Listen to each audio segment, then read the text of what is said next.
ఈ ఫోటోలో చూపించే కప్ప పేరు అమెరికన్ థోడ్. ఈ కప్పకి నార్మల్ కప్పలకి ఉండే తేడా ఏంటంటే వీటి కళ్ళు నార్మల్ కప్పల్లాగా తలపైన ఉండవు, నోటి లోపల ఉంటాయి. అయితే ఈ కప్పలు కొత్త జాతికి చెందిన కప్పలు కావు. కప్పలకి మనలాగా ఫుడ్ ని నమిలి తినడానికి పండ్లు ఉండవు. అలాగే ఫుడ్ ని నోటి నుంచి గొంతు లోపలికి పంపించడానికి ఎక్కువ మజిల్స్ కూడా ఉండవు. అందుకే ఫ్రాగ్స్ ఫుడ్ తినేటప్పుడు స్పెషల్ ఐ మజిల్స్ కిందకు మూవ్ చేసి ఫుడ్ ని గొంతు లోపలికి పంపించడానికి హెల్ప్ చేస్తాయి. ఈ ప్రాసెస్ లో కొన్ని జెనెటిక్ మార్పుల వల్ల కప్పలకి నోట్లో కళ్ళు వచ్చాయి.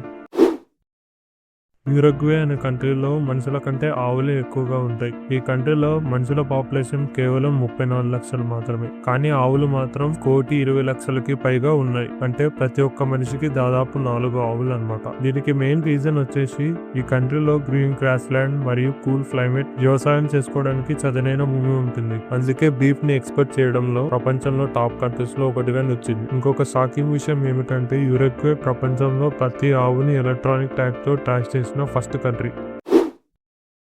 మీరు ఎప్పుడైనా కన్స్ట్రక్షన్ జరుగుతున్న ప్లేస్ లో ఇలాంటి ఐరన్ రాడ్స్ ని గమనించి ఉండింటారు. వాటి మీద ఉన్న ఆ లైన్స్ ఎందుకు ఉంటాయో ఎప్పుడైనా ఆలోచించారా? అవి లైన్స్ లేకుండా స్మూత్ గా కూడా ఉండొచ్చు కదా, మరి ఎందుకు ఇలా డిజైన్ చేశారు? ఆ చిన్న లైన్స్ వెనుకున్న సైన్స్ ఏంటో ఇప్పుడు తెలుసుకుందాం. ఐరన్ రాడ్ పై ఉండే ఈ లైన్స్ ని రిప్స్ అని పిలుస్తారు. అవి డిజైన్ కోసం కాదు, కాంక్రీట్ ని ఐరన్ రాడ్స్ మీద పోసినప్పుడు ఈ రిప్స్ కాంక్రీట్ ని గట్టిగా పట్టుకుంటాయి. దీని ఫలితంగా స్టీల్, కాంక్రీట్ రెండు కలిసి ఒక సింగిల్ యూనిట్ లాగా పనిచేస్తాయి. పిల్లర్స్ పైన పెద్ద బరువు పడినా లేదా భూకంపం లాంటి వైబ్రేషన్స్ వచ్చినా ఈ స్టీల్ బార్ కాంక్రీట్ నుంచి జారకుండా గట్టిగా పట్టుకోవడానికి ఈ రిప్స్ హెల్ప్ చేస్తాయి. దాంతో బిల్డింగ్ చాలా దృఢంగా ఉంటుంది. ఒకవేళ ఈ రిప్స్ కానీ లేకపోతే కాంక్రీట్ జారిపోయే అవకాశం ఎక్కువ. దానివల్ల పిల్లర్స్, బీమ్స్, స్లాబ్స్ స్ట్రెంత్ తగ్గిపోతాయి. మెడిసిన్ స్ట్రిప్ లో ఒక టాబ్లెట్ మాత్రమే ఉండి మిగతాదంతా ఎంటీగా ఉండడం మనం అబ్జర్వ్ చేసింటాం. అయితే ఆ ఎంటీ గ్యాప్స్ లో టాబ్లెట్స్ పెడితే ఇంకా ఎక్కువ టాబ్లెట్స్ వస్తాయి కదా. మరి కంపెనీస్ అలా ఎందుకు చేయవో ఇప్పుడు తెలుసుకుందాం. మెడిసిన్ టాబ్లెట్స్ లో కొన్ని tablets moisture, air, sunlight and pressure కి చాలా సెన్సిటివ్ గా ఉంటాయి. అయితే వీటిలో ఏ ఒక్కటి తాకినా టాబ్లెట్స్ కరిగిపోతాయి. అందుకే టాబ్లెట్ చుట్టూ ఎంటీ స్పేస్ వదిలి ట్రాన్స్పోర్ట్ టైంలో లేదా స్టోరేజ్ టైంలో ప్రెజర్ పడకుండా ప్రొటెక్ట్ చేస్తారు. ఇంకొక రీజన్ ఏంటంటే pharmacy companies automatic packing machine ని యూజ్ చేస్తాయి. ఆ మిషన్స్ ఒక ఫిక్స్డ్ స్ట్రిప్ మీదనే పనిచేస్తాయి. కాబట్టి ఒక టాబ్లెట్ ప్యాక్ చేయవలసిన సిచ్యువేషన్ వచ్చినా అదే సైజ్ స్ట్రిప్ ని యూజ్ చేసి మిగతా ప్లేస్ ని ఎంటీగా వదిలేస్తుంది. కారు ఉన్న ప్రతి ఒక్కరూ రోజులో ఎన్నోసార్లు కార్ డాష్ బోర్డ్ ని చూసే ఉంటారు. కానీ ఈ ఫ్యూయల్ మీటర్ పక్కన ఉండే చిన్న యారో పర్పస్ ఏంటో చాలా మందికి తెలియదు. ఈ ఫ్యాట్ లో ఆ సీక్రెట్ ఏంటో తెలుసుకుందాం. ఈ యారో మీ కార్ ఫ్యూయల్ ట్యాంక్ ఏ సైడ్ ఉందో చూపిస్తుంది. యారో లెఫ్ట్ వైపు ఉంటే ఫ్యూయల్ ట్యాంక్ లెఫ్ట్ సైడ్ ఉంటుంది. యారో రైట్ సైడ్ ఉంటే ఫ్యూయల్ ట్యాంక్ రైట్ సైడ్ లో ఉంటుంది. కొత్త కార్ అయినా రెంటల్ కార్ అయినా ఫ్యూయల్ స్టేషన్ దగ్గర కన్ఫ్యూజ్ లేకుండా కరెక్ట్ సైడ్ లో పార్క్ చేయడానికి ఈ యారో యూజ్ అవుతుంది. చిన్న ఫ్యూచర్ అయినా ప్రతి కార్ ఓనర్ కి చాలా యూస్ఫుల్. మీ కార్ లో ఈ ఫ్యూచర్ ని ఎప్పుడైనా యూజ్ చేశారా, లేదా ఈ వీడియో తర్వాత ఫస్ట్ టైం యూజ్ చేయబోతున్నారా? కామెంట్ లో చెప్పండి.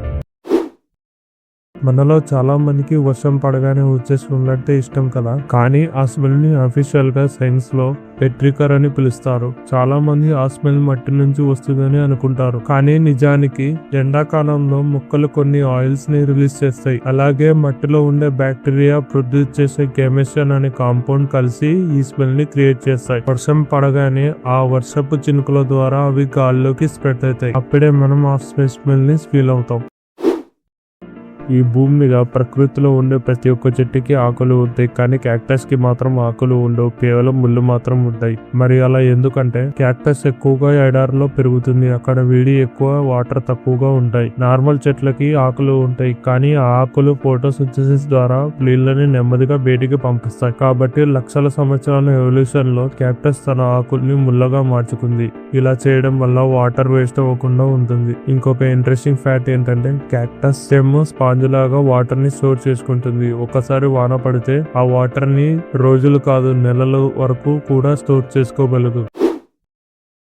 డాక్టర్స్ చేయవలసిన ఆపరేషన్ ఇప్పుడు ఒక రోబోట్ చేసింది. అది కూడా పిగ్ మీద సర్జరీ చేసి సక్సెస్ అయింది. మరి ఇది ఎలా సాధ్యమో చూసుకుందాం రండి. SRTH అనే AI రోబోట్ ని జాన్ హాకిన్సన్ యూనివర్సిటీ రీసెర్చర్స్ డెవలప్ చేశారు. ఈ రోబోట్ కి ముందుగా వేల సర్జరీ వీడియోస్ చూపించి ట్రైనింగ్ ఇచ్చారు. తర్వాత ఈ రోబోట్ పిగ్ బ్లాడర్ సర్జరీని డాక్టర్స్ డైరెక్ట్ గైడెన్స్ లేకుండా సక్సెస్ గా కంప్లీట్ చేసింది. ఆపరేషన్ మధ్యలో టిష్యూస్ పొజిషన్ కొంచెం మారినా కూడా రోబోట్ తన మూవ్మెంట్ ని అడ్జస్ట్ చేసుకుని సర్జరీని కంటిన్యూ చేసింది. వచ్చింది.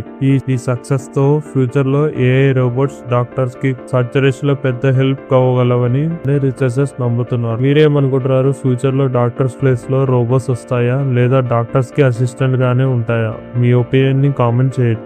ఓకే ఫ్రెండ్స్, ఈ రోజు వీడియోలో మీకు ఏ ఫ్యాక్ట్ ఎక్కువ నచ్చిందో కామెంట్ లో చెప్పండి. వీడియోకి లైక్ చేయండి. ఇలాంటి మరిన్ని మైండ్ బ్లోయింగ్ ఫ్యాక్ట్స్ కోసం ఛానల్ ని సబ్స్క్రైబ్ చేసుకోండి. మళ్ళీ నెక్స్ట్ వీడియోలో కలుద్దాం.